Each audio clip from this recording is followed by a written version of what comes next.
جی بالکل د حکومت لخوا چې څنګه د الیکشن اناونسمنټ شوی دی چې الیکشن به ډېر زر کیږي د هغې دپاره قومي وطن پارټۍ چې کوم دی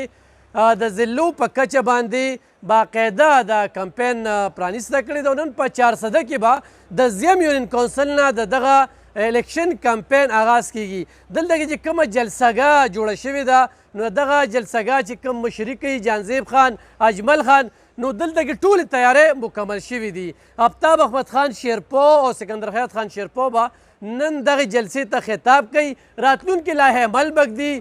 چې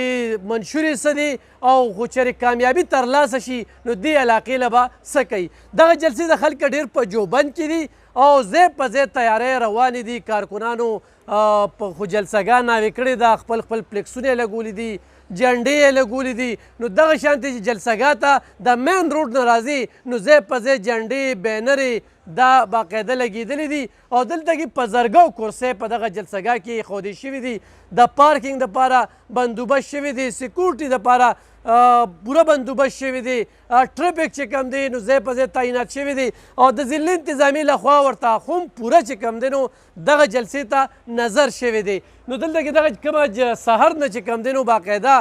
دلته کې میلمانه را روان دي چونکې دغه جلسې کې خاص عوام ته دعوت دی خو دا د زیم یونین کونسل چې کوم دی نو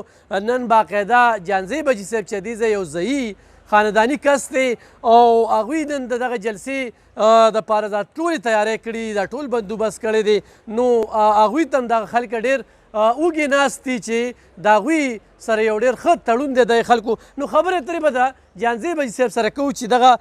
کومه جلسه را جوړه شوې ده څه وایي چې څه ټایم به دا شروع کیږي او څومره خلکو متوقع دي دلته ډېره مهرباني علف خان شیرپو صاحب مونږ تقریبا چې تاسو وکتل چې انتظامات ټول کمپلیټ کړي دي انشاءالله په زرګونو خلک به راځي او د خلکو ته مونږ ښودلی ټایم چې دی هغه 15 بجې دی نن مازدیګر انشاءالله دې ته به آفتاب احمد خان شیرپو صاحب سکندر خان شیرپو صاحب نور داسې مشران هغوی سره به راځي او خپل د پالیسۍ او د خپل د الیکشن حوالې سره به د دې آغاز کوي صحیح خو درته ووایي خو چېرې تیاره شوه نو لایټونو بندوبست شته بالکل بالکل موږ هر څومره د لایټینګ بندوبست کړی موږ هر قسمه د سکیورټي بندوبست کړی دی موږ له ګورمنټ چې دی نو باقاعده لیټر را لېږلی چې دا کسانو په دې طریقه باندې ستاسو به سکیورټي کوي د ټریفک نظام به سمبالي دا ټول هر څه شوي دي صحیح ډېره زیاته مننه جی په وړومبني ځل په 400 کې داسې جلسهګاه جوړه شوې ده داسې تاوان شوی دی چې دا د دې نه مخکې موږ د قومي وطن پارټۍ چې کوم دی نو داسې لویه انتظام نه دی لیدلی دې کې باقاعده چې کوم دی نو د سټیج ډېر غټ بندوبست شوی دی او سټیج باندې به دلته میلمانه روان وي باقاعده به چې کوم دی نو تاسو ګورئ جي چې دلته کې باقاعده چې کوم دی نو دا سټیج جوړ شوی دی او دلته کې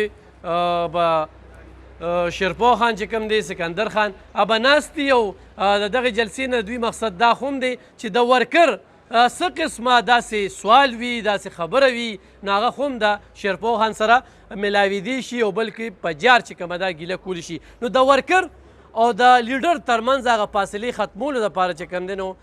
جانزیب حاجي صاحب اجمل خان دغه یوه خڅه کړې